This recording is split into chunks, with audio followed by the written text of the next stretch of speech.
Hey everyone, welcome back to the NGA podcast, where we dive into all things gymnastics. Whether you're guiding a team, cheering from the sidelines as a parent, or training to reach that peak performance, we're here to share expert tips and inspiring stories that will empower you to excel. I'm your host, Rebecca Grady, and I'm joined here with my incredible co-hosts, Dr. Ian Kreider, Rob Axelrod, Thomas Britton. And in today's episode, we're wrapping up our three-part series on building a strong gymnastics foundation. If you missed part one, we focused on flexibility. Part two, we covered strength and conditioning. And today, I think we've saved one of the most important topics for last, skill specifics. We learned in our last two parts that building a strong foundation takes incorporating flexibility and strength and conditioning training, but it's also important how we incorporate these things. We also know that a strong foundation isn't just about conditioning, it's not just about basics, but it's about learning those skills the right way. If gymnasts who progress too fast or develop bad habits early on often struggle with consistency, confidence, and fear more throughout their career than gymnasts who have this balanced within their training. So that's why today we'll be covering why proper progressions matter, common mistakes coaches make, and how to push gymnasts without compromising their safety and their confidence. So let's get started. So let's start with this first part. I want to ask everyone, why is following proper skill progressions so important in gymnastics? Who wants to start? I'll start today. I think that your proper progressions are important for the number one reason of not just good gymnastics. I mean, obviously your progressions are going to make your gymnastics better and your skill advancement much easier with your basics and using your progressions. But I really find over the course of the years, it's a fear thing. If you introduce skills too soon, or if you don't take any steps to introduce the skill with some drills, you wind up with fears. And then those fears are going to come back later on to kind of wreak havoc on the gymnast. You know, you could have one of the most talented gymnasts, and I'll use a handstand for an example, cast handstand. You know, when I first went to help out at a club, didn't do cast handstands with like level 3s on bars. And they said, well, they don't even have a kip yet. You know, why shouldn't they? Why would you waste time doing a cast handstand? Well, I want to introduce it to the cast handstand on bars because we do a handstand on beam. We do a handstand on floor. We do a flying handstand on vault, fly through the air. So you've got to introduce the handstand on bars, but there's a lot of different ways to do it. So I start on floor bars. Lots of floor bar work, handstand holds in different grips on the floor bars, mixed grips on the floor bars. And then we take it up to a lower bar, not quite a low bar, a lower than low bar. And we just do some progression of cast shapes and holds. Then we hold them in that shape. And then we just get them and hold them in that shape a little bit longer, and we go a little bit higher. And then we have a system. It's from Mancino Mats. I'll give them a plug. It's called the In-Bar Trio, and it's got it's like an upside down U, so the kids can cast in between, and then they can straddle and put their feet on the tops of the blocks. So you can control how high they cast, and there's some safety behind it. They don't have to come back to the bar yet. So like that's a real winner for us, and we use that later with circles also and with toe-ons. And then we start to introduce them to, maybe we cast them higher, but put a couple mats underneath the bar. And then what I do is when we get them to handstand, I teach them how to fall over, right, onto a flat back, so that they know what to do when they get out of it. Not necessarily pirouetting out, because a lot of times the kids will pirouette out and their hand is in invert, like in an eagle grip. That's the wrong way to pirouette. So part of our progression right away, even though they're little, they don't have a kip yet, we want to introduce the proper way to pirouette. So we teach them how to pirouette on the floor bar, so they know what to do if they do fall over. But those are all in progression steps on floor bars with mats. We introduce the low bar at some point, and then we kind of test the waters, right? So I'll spot them and we hold them in this shape, and then maybe I'm going to go to handstand. We'll see how they like it. So you get them up to handstand, and they like it. They hold their shape. It's the coming down. That's the bad part, right? So how do we teach them to come down? So if they don't want to come down, they're like fighting you. They're trying to fall like giant. And I'm spotting a 25-pound or a 20-pound kid, and it hurts more than spotting a full-size human level. And you're sweating, right? And I'm sweating. And I'm like, wow, I got 18 or 20 level 3s. This is the first one, and I'm already sweating. So I find that what we've done in just in the last 10 years, was to teach them how to go to handstand and fall to push-up shape. And then we even use that same push-up shape on, like, we have a little ledge, like a wall, where they get into like an elevated push-up shape. So their feet are above horizontal, but the shoulders are over the bar. So I feel like if you do all those progressions ahead of time at level 3, so to speak, 5, 6 years old, even if they can do a good forget handstand if they can't hold a good handstand, period. There's no sense in teaching them an arching handstand, their head is out or their bent elbows. So, and those are the ones that are scared, don't let them progress on. So that's where the whole thing about our conversation today, I think, is going to fall into place with progressions. You could have 20 level 3s, and 10 of them can do 5 cast handstands with a nice spot, come back to the bar. Some of them may just go cast handstand, and then they just have to come off the bar. Some of them won't get off the floor bar yet. Some of them, a lot of them like to do, us coaches like to do like a birdie perch on a straddle and then jump up the handstand. Well, that's fine and dandy. You can do it on a floor bar, stick them on a low bar. It's scary. So if you scare them with that one, then forget about asking them to go to handstand and come back to the bar, or let alone fall over in a flat back. So I think that your progressions, this is just one topic, right? It's one handstand. I could go on for another 10 or 15 minutes about it, but I threw a lot out there about that. But I really do think if you take your proper progressions and before you introduce the skill, it's going to help you later on, just even at the under 10-year-old child, to be able to do a skill that with confidence. And, part of what we were talking about in our previous episodes was strength and flexibility and conditioning. And I think I may have left this out, but I always try to teach my kids that the stronger you are, the less fear it is, because you can control your body. As part of the fear that these kids have is they're actually not strong enough to hold a handstand on a bar. So if you don't have control of your body, then of course the fear is going to enter. And as we all know, fear is the one thing that gets in the way of us with, the most talented athletes. Yeah, I think you're right there with the fear coming from lack of control. And then I also think that fear comes from lack of understanding as well, right? So if we're talking about a handstand, you're like, all right, let me just spot you through a handstand on bars. And they don't understand the shape. They don't understand the pressure on the bar. They don't understand what to do when they mess up, like you talked about, right? Then crazy things happen and they get scared. And I think we see that a lot in gymnastics, where it's that lack of understanding a lot of times creates fear. And so, one thing that I make sure I do when I'm coaching is like, all right, do you understand the thing that I'm telling you, or are you just nodding your head and saying yes and okay and moving on, right? I want to make sure that you actually understand that. And so, so I'm right there with you, starting stuff early, progressing it nice and slowly. Everybody, I've heard of, gymnastics camps that's like, this is, it's double back Friday and everybody does double backs into the pit and they're just chucking kids. And you're just like, that's a terrible idea. Don't do that. That's a whole nother episode. That's right. Exactly.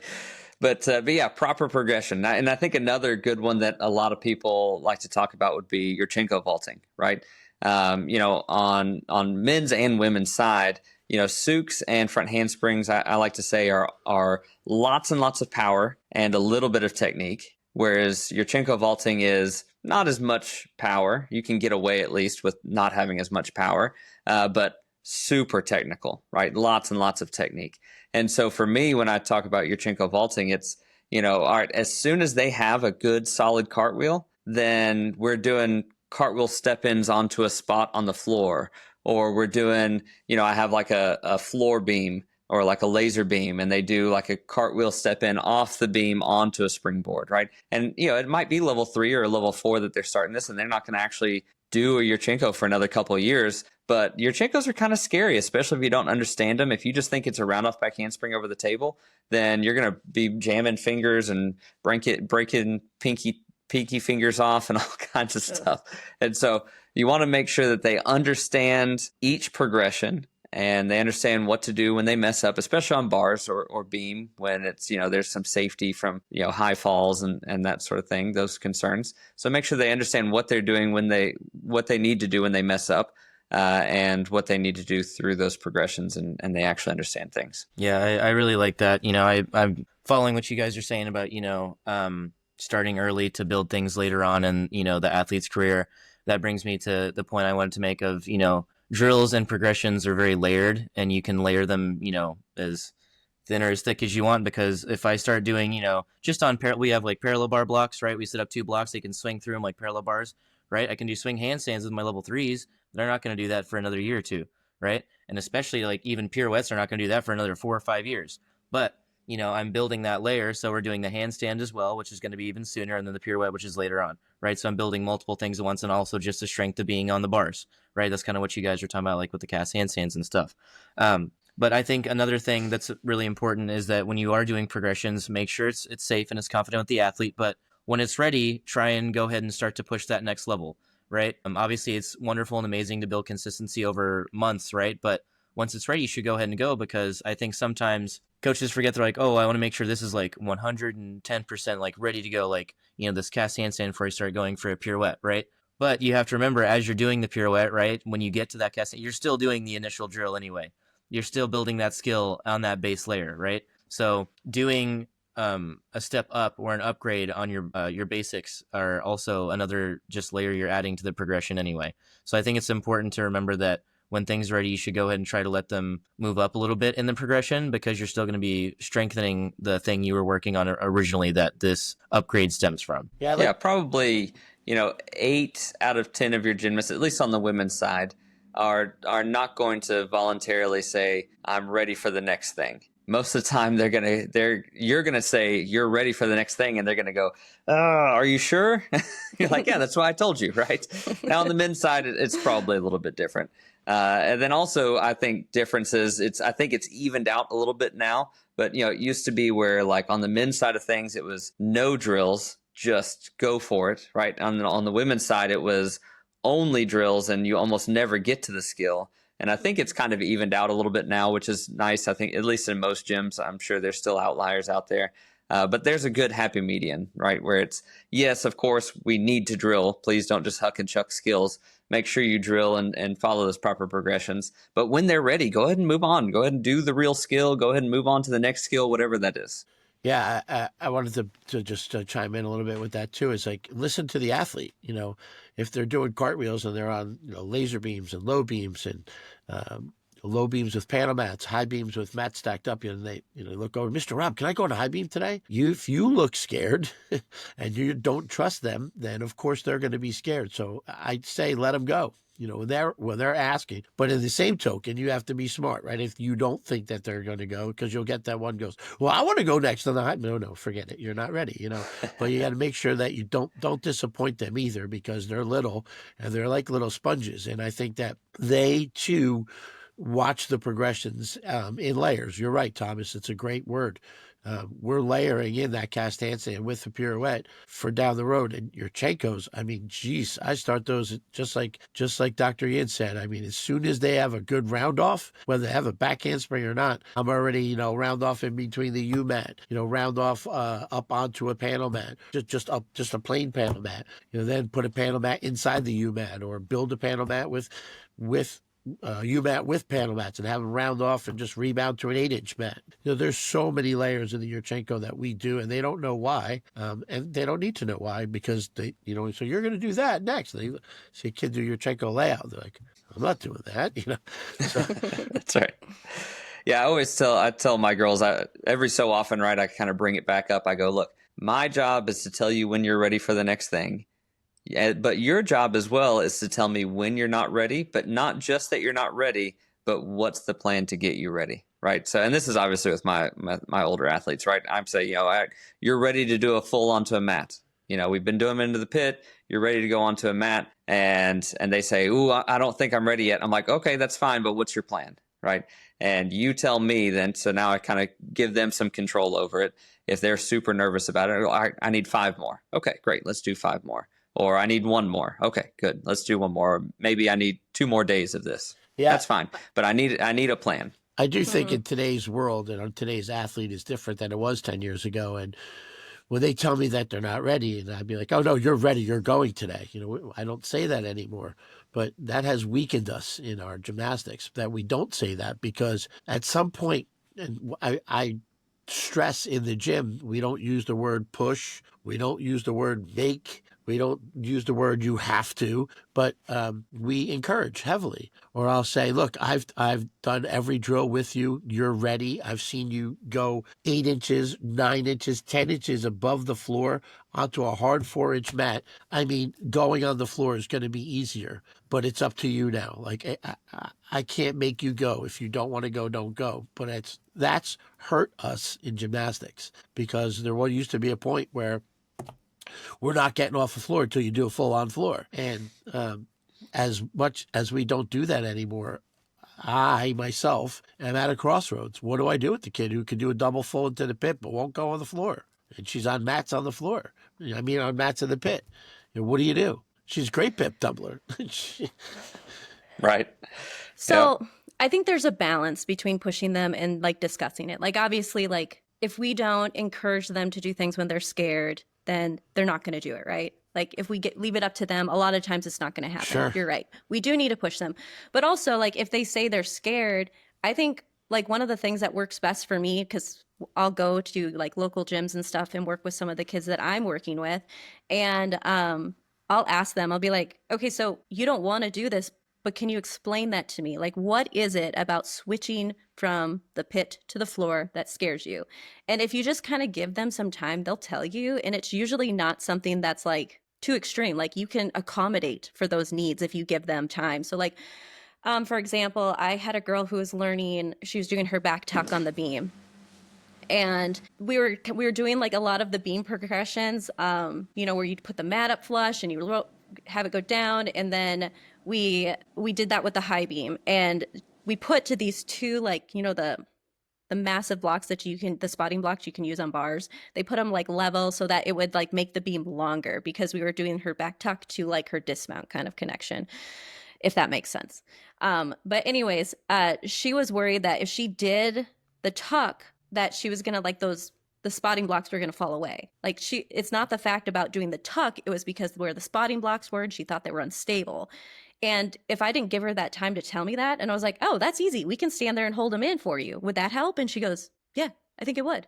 And so after we did that for her a few times, she did it, and then she realized that the blocks weren't moving, because, you know, she stepped on one time and it was fine. And something as simple as that helped her to just start doing it on her own. And it's just because we took that time, that minute, for her to like discuss that with me. So I think that's one thing that sometimes we miss, is like giving them that space to share with us. But also I love something that I learned from Ian like eons ago. Because Ian's that old. So when I like got to learn a lot of my coaching from Ian when I was learning. And one of the things that I loved that he did is when his gymnast got off and he gave them a correction, they, you know, he didn't just say like, do this. And, you know, they weren't just like the head bobbers and ran to the back of the line to go again. He was like, okay, wait, what did I just ask you to do? And they'd repeat the correction. And then also on top of that, I love even farther is, so how do you make that correction? Like getting them really involved, because the more we get them to think about it, then that helps them understand the progressions, right? Because they're breaking them down, and it helps them understand the skill. So then when we are asking them to move up, they feel more confident, because then they're like, oh, so I actually know when I need to release my flyaway, because that's one that's huge. I always ask them first thing when they have a flyaway block, I'm like, do you know when to release for your flyaway? And they're like, no. And I was like, whoa, that's a big deal, right? Like we need to know. So I have them explain that to me. And then that's one of our ways that we start to get through blocks. It's just the understanding.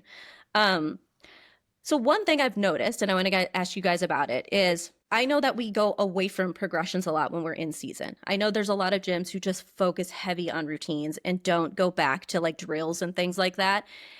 Do you guys do that in your gym? And how do you think that affects their fear and anxiety? Because from my perspective, I think if we incorporated drills and stuff more when we're training in season, going back and forth between routines, like I think that it would help with keeping that anxiety at a lower level, maybe keeping that fear out a little more. What do you guys think? And what do you do during that time? Yeah, I'll jump back onto that. We do that often during routine time. At least, you know, in my program, we set up like on a beam day. I'll do at least one day a week, probably not more than one day a week, but one day a week of X amount of number of beam routines on the ground with full everything, including dismount into the pit. right? Doesn't have to be on a laser beam, but it's on the ground. And it's with dance and paying attention to the dance and positions, but it's all on the floor. And it's all soft and padded and spring floor. And you could do 5 routines and then still get up and do 2 full beam routines on a real beam. And we do that weekly.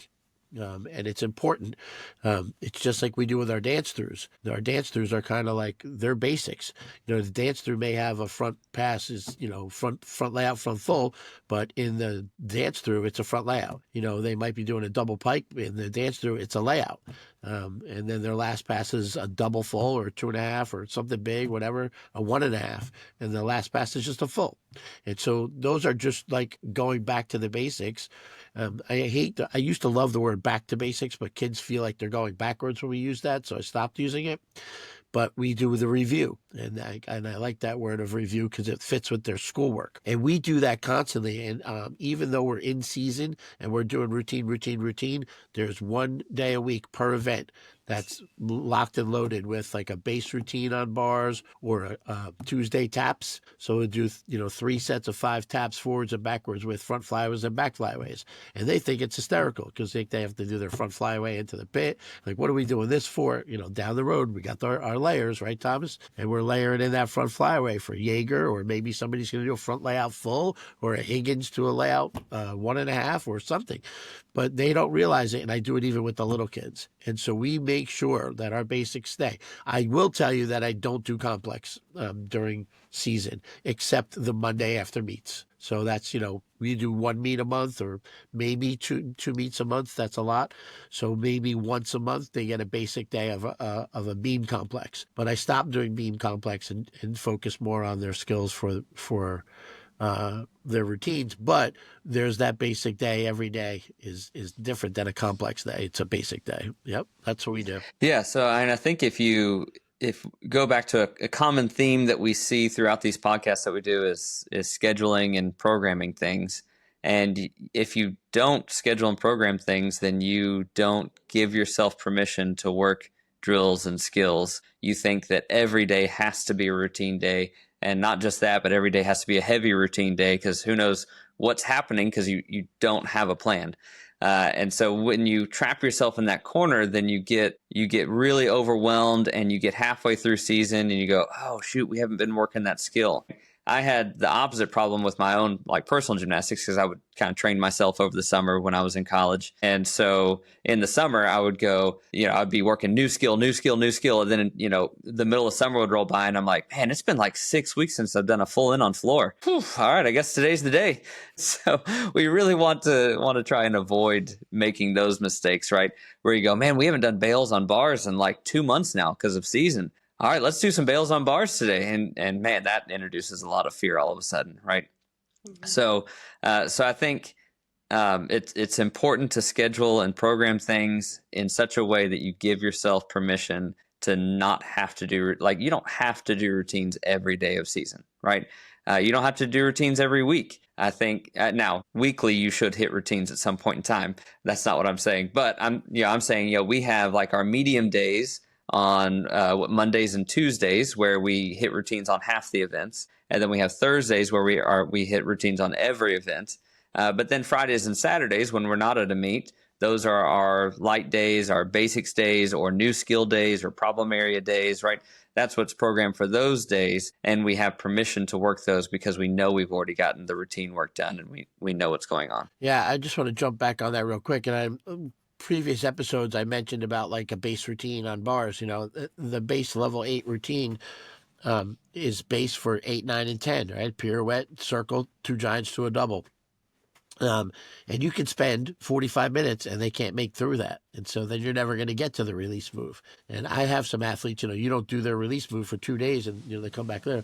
I haven't done one in 2 days and I'm back to square one, and we as a whole, I think, hopefully our community, we ask kids what scares them, but we get the most common answer is they don't know, and then when you dig a little bit, I'm pretty good. I tell them I'm not a mind reader, but I usually can guess it in 3.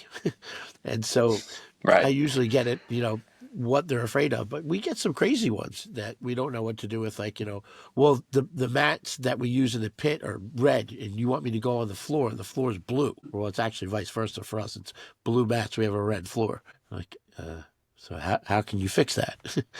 So then we'll put a mat on the floor. Well, that's higher than the floor. So, but so just take a look at those things too when you're in your routine phases, that you don't skip those parts. I always have a rule.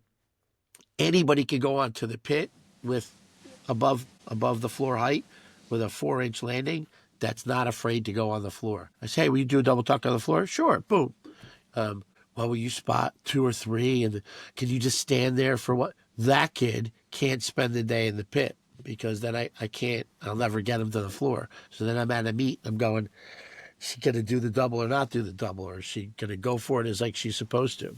So in that capacity, don't leave out your drills during your routine phases. Don't skip out on your even progression work, so to speak, during your routine phase, because like Dr. Ian says, it's 6 months and you didn't do a full in, you may never do a full in again.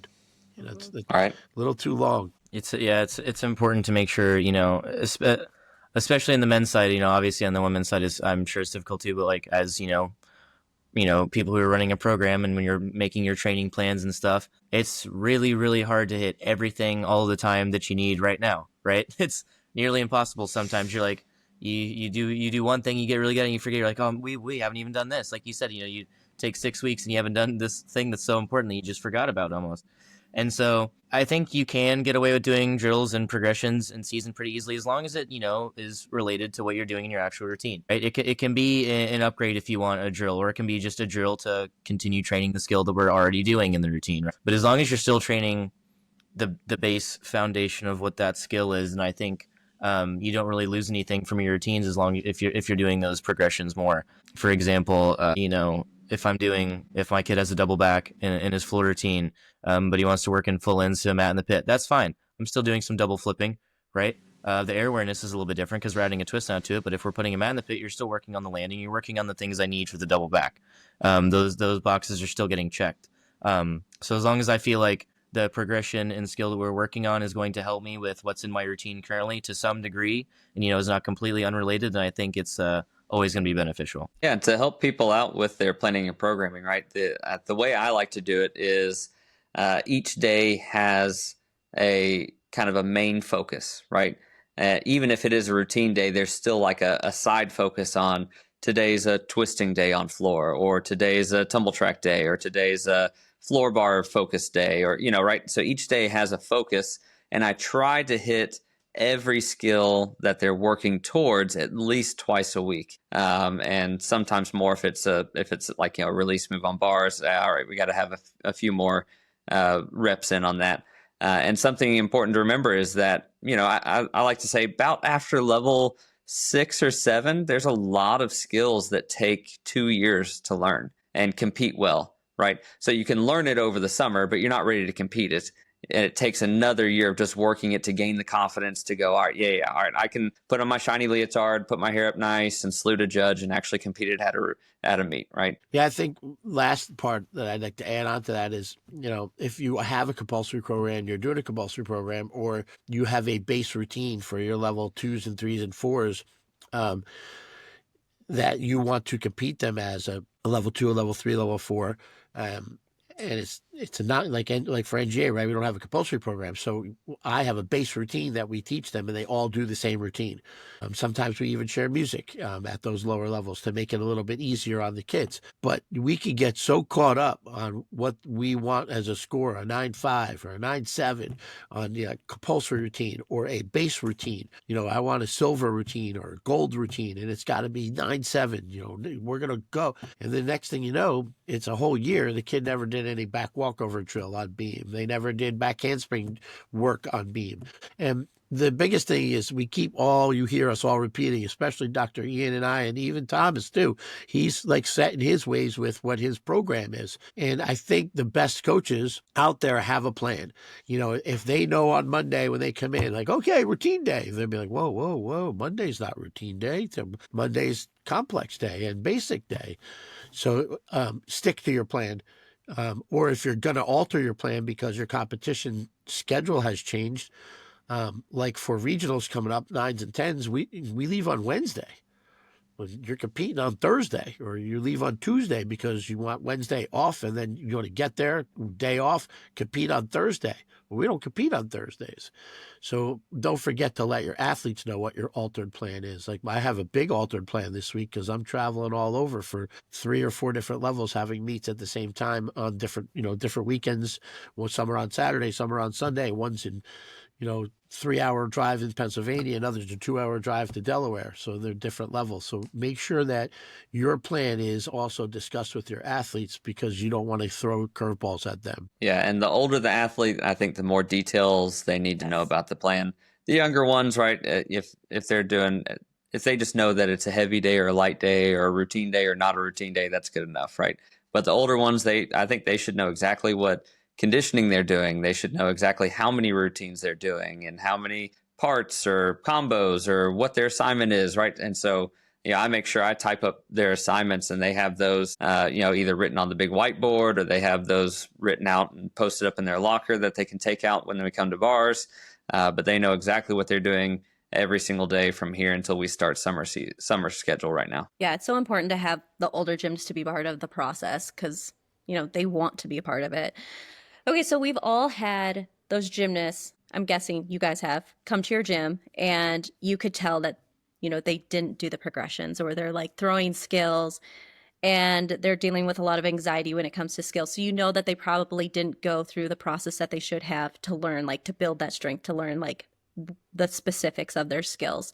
So what are things that you guys have seen that maybe are the most common mistakes that you've seen? Like, obviously we know progressing too quickly is one of them, right? We're just like, if we see a kid and we're like, oh, you could do that, just whip it out and try it.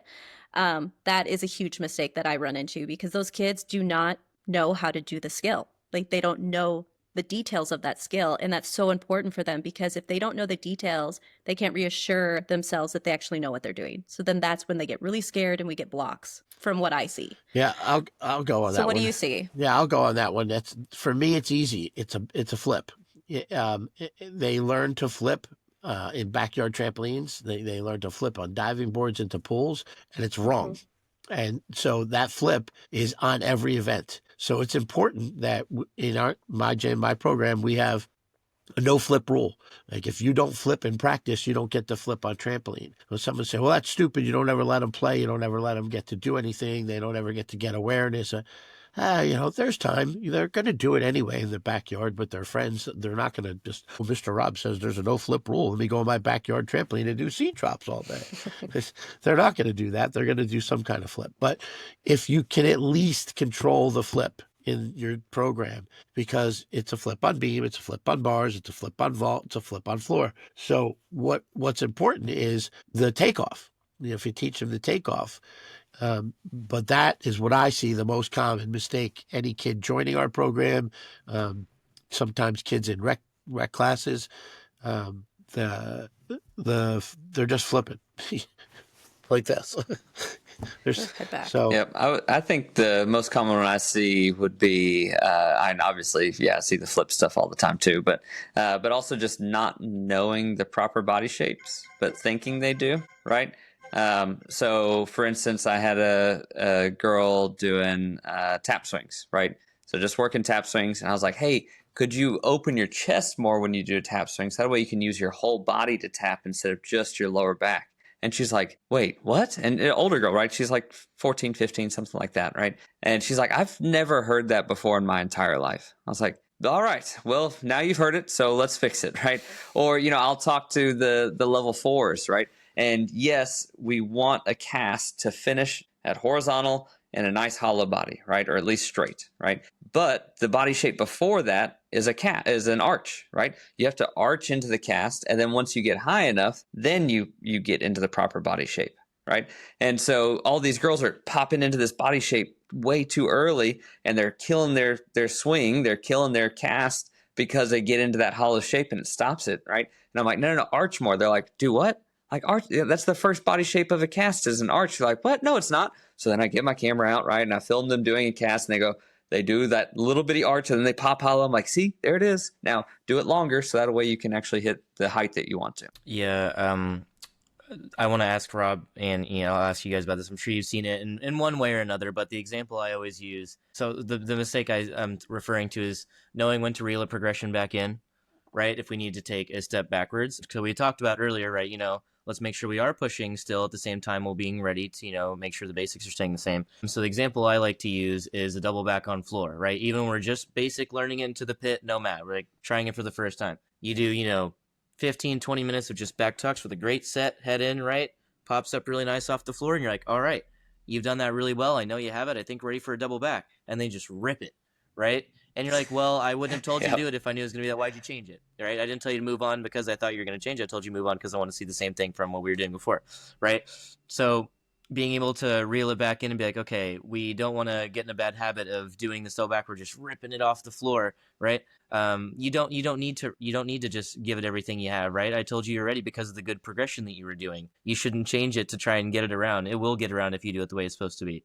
So, I think it can maybe get away from you a little bit sometimes as a coach if you're like, oh, now we're trying it. Let's just keep trying it until it gets there, right? Sometimes you can't always do that. And you got to be like, all right, let's just go back to progression a little bit, continue to reinforce it, and then we'll give it a go again here, maybe 10 minutes, 5 minutes, right? Just do some more, and then we'll go try it again and see if we can try and translate it over. Yeah, I'd like to build on that. That's super important to reel it back in immediately.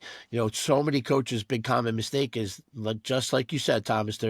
They're doing this great timers or doing these great drills, and then you introduce the double back, and they do the first two, and sorry to use the word, they suck. But and so we always say, first time you do a skill, it sucks. The second time you do it, still sucks. Then the third time you do it, it sucks a little bit less. And then if it doesn't get any better, the coaches jump in and spot. Well, let me spot you for him. Let me give you a bump. Well, that's not going to help him. Now you're giving him a false takeoff. So we like to, it's kind of sort of a plug, but not a plug, but we make the vault trainer that blows up behind the table. We use it for uphill vaulting. I bring it out on floor all the time. It's sometimes a side station during routine day. Even if it's not the vault trainer on the floor, it's a stack of mats or just, the resi that's closest, and it's rounded back hamstring layouts uphill. And so I like to go as high as I can and do layouts to their shoulders, especially when they're forgetting. They're doing that set and then they're doing that tuck, or they're doing that set and they're doing that layout, and then, double tuck, like this, and their set is only to here. So we constantly reel that back in, even like at the elite level. I can remember 10 years ago, we had elites that were going at, I don't know, 1 day a week. We wouldn't even let them double flip. We're just doing just the drill for the double flip because it's like vault. Like if you're going uphill on vault all day long, who cares if you flip or not? You drop that little, we have the thing, you unzip the zipper, boom, the thing drops. Okay, flip. And they're pretty good. They're good. They're getting worse. Zip it back up, blow it back up, go back uphill, because the entrance on the drill or the takeoff off the vault is the same as the takeoff on the floor. Like, go back to it. It's something you should never be afraid to go back to, and spotting is not the answer. Yeah, I think the way I view it is probably pretty similar to you guys. When we've been drilling enough, they're ready to hit the progression, right? I almost never correct the first turn, right? Because I know the first turn is going to be just them going, I kind of know what to do, but I'm not quite sure, and it's the first one, and oh my gosh, And so I start correcting on the second one, right? So the first one, they'll come out of the pit, oh man, that was terrible. I was like, nah, look, just try it one more time. Just give me one more shot at it. Let's see what that looks like, right? Second time is better because they actually do know what they're doing. They just weren't thinking about it on the first one, right? Second one is usually better. Then I start looking for, can they correct the skill, right? And so like on a double back, right? It's like, okay, and that head in, good set is super important. Can you make that correction? Or do we need to go back to drills, right? And if they do, probably about like what Rob is saying, after, 2, then I give them a correction on the third one. And did they change anything, right? And then by the third or fourth one, if they're not changing stuff, it's like, all right, let's come back over here, do a couple drills. All right, now let's try it, right? So that's kind of how I look at it. And it seems pretty similar to you guys. And I think that assessing that readiness, I think, is so important for being able to push them, to keep them safe, keep them confident, so that they believe that they can move into it, like to those new skills. And that's kind of what we're transitioning to. recognizing their readiness. Like as coaches, that's our job, is to know when they can move to the next skill, when they can progress and stuff like that. And then if we can get them on board with that, then that's when that trust that they need to have with us to help them move there. So how do you guys, obviously assessing their readiness, but how do you guys figure out if they're confident enough, like if they are capable enough to be pushed to do harder things? Does that make sense? You want to jump in there? I'll jump in. Ian's face, he's Yeah, like, no, but Becca, that did not make sense. It's a tough read. A very close friend of mine, Mary Wright, showed me an article that one of her gymnasts from about 30 years ago posted about a full in. And I was at the same time training a girl for a full in, and we were trying to figure out, when is it going to be ready to go on the floor? Is it going to go on the floor with a spot? Is it going to go on the floor without a spot? And I feel that you can teach a non-spot full in, and I think it's important that the kid can do the full in on the very first turn and make the first one when you transition it from the pit to the floor, because you've done all the progressions. So when is it ready? Well, there's a lot to that. There's so many parameters, but in the article that this girl posted on Facebook about that was a really long list. It could have been in a book, very poetically written.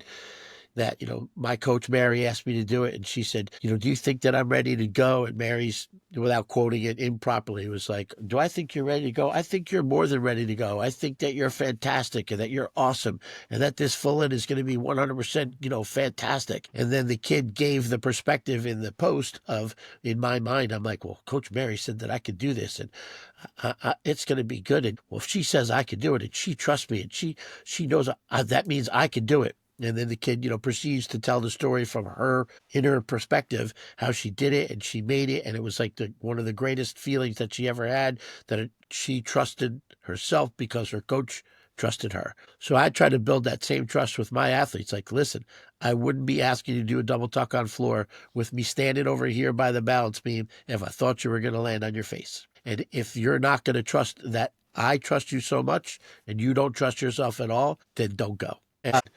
So that's kind of where you got to figure out your athletes on how they're ready to take that next step. It's deep. It's in depth between the athlete and the coach, but there's got to be confidence on both ends. When you're asking a child to do something for the first time, and it may be a risky skill, like a full in on floor, right? Dr. Ian, you did them.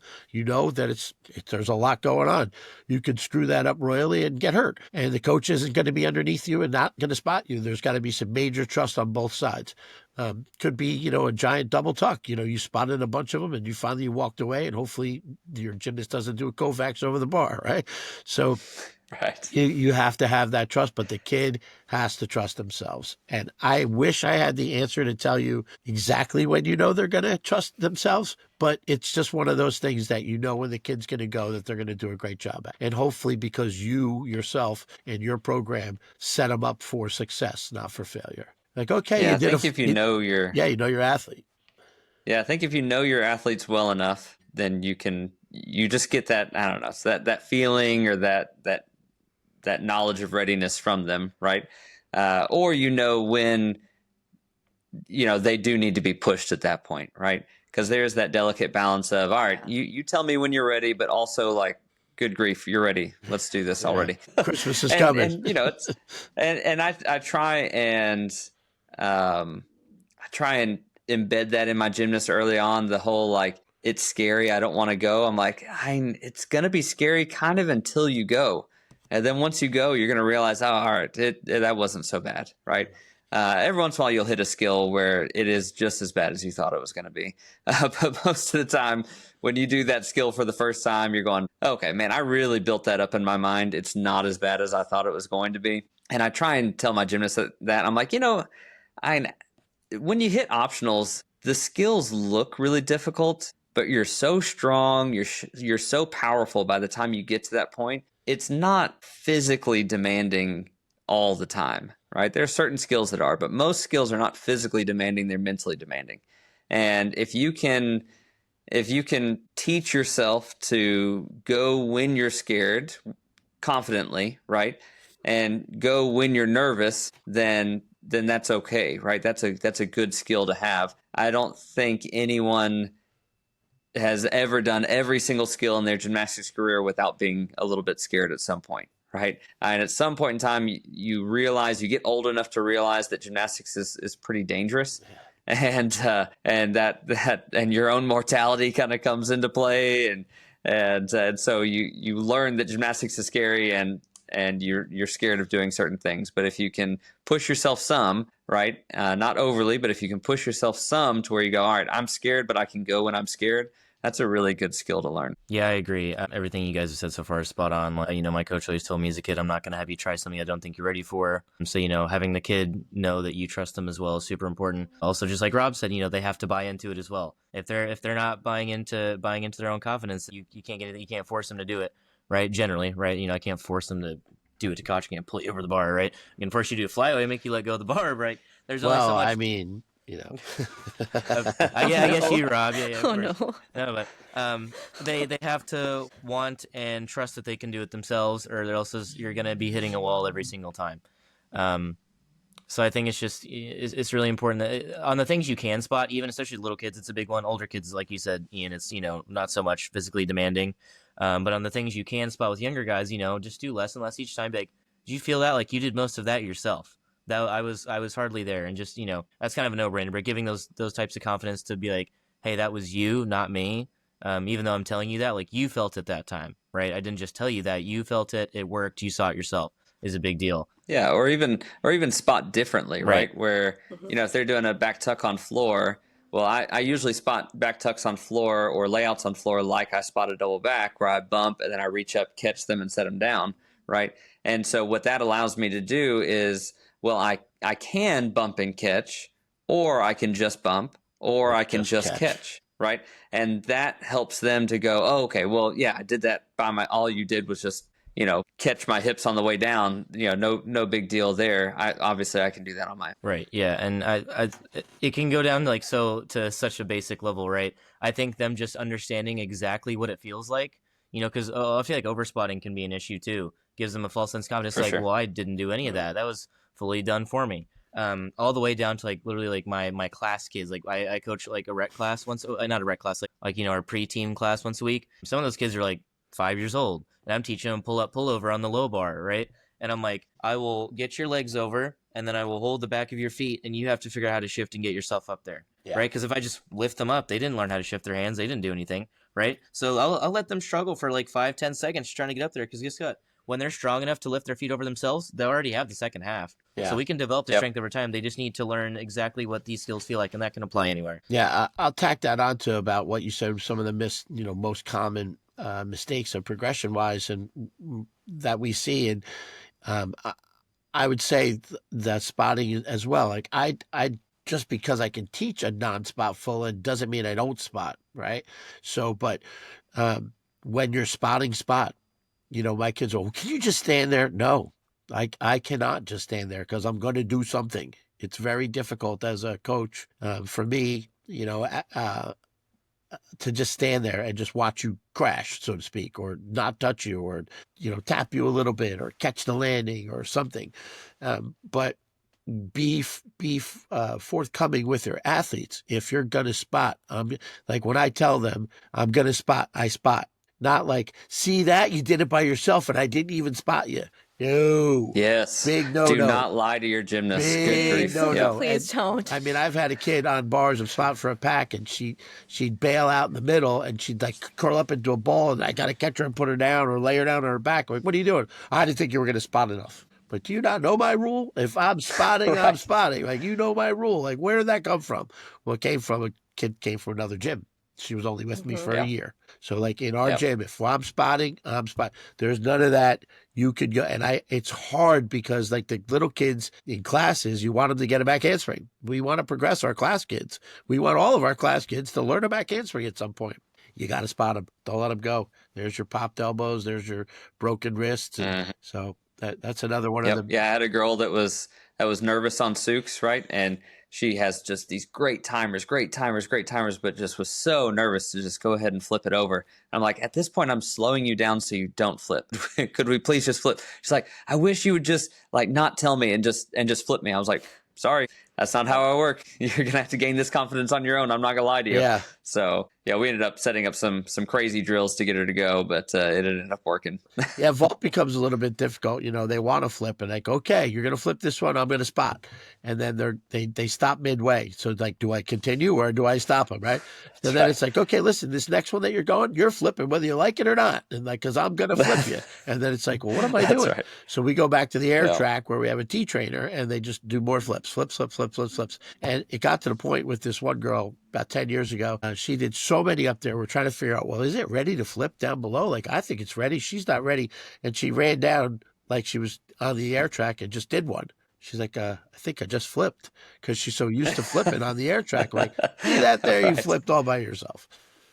Yep. Nice. So I think, like you guys said, that readiness, being able to like know your gymnast, I think that's probably the most important part, is like how you figure out how to push them. Like, you need to know who they are and not put them in a box like of another gymnast. Be like, oh, this is the one way I do this. Like, you have to kind of customize it. You kind of have to go back, like Ian said, with the drills. You might have to be creative in trying to get them to be confident. And on top of that, communication with them. Because like, if there's a gymnast that you can say, just do it, or you can give them, like a challenge, like you did, Rob, with your haircut. Like, you have to know your gymnast to do that, because that can destroy another gymnast if you don't know them. Like, setting up bribes and things like that for them, that is not going to work, because then, if they're dealing with that anxiety and stuff, if we're not working with what they really need help on, it's going to make everything worse. So communication, recognizing when they're ready, and all of those things are so important for being able to push our gymnasts. I think we kind of hit everything. So I'm thinking that's a wrap for this episode of the NGA podcast and our 3-part segment on building a strong gymnastics foundation. So I hope everyone can see that finding a balance between all of these things that we've talked about in all 3 parts is so important. It's a process, but the way we teach skills and incorporate training can make all the difference in our gymnasts' confidence, their safety, and then that long-term success, which we really want. So thank you for joining us here at the NGA podcast. If you have questions, comments about these last 3 episodes, please reach out. Subscribe if you enjoy listening to us, leave a review, and share it with anyone that could enjoy this discussion. So until next time, stay happy, healthy, and high performing.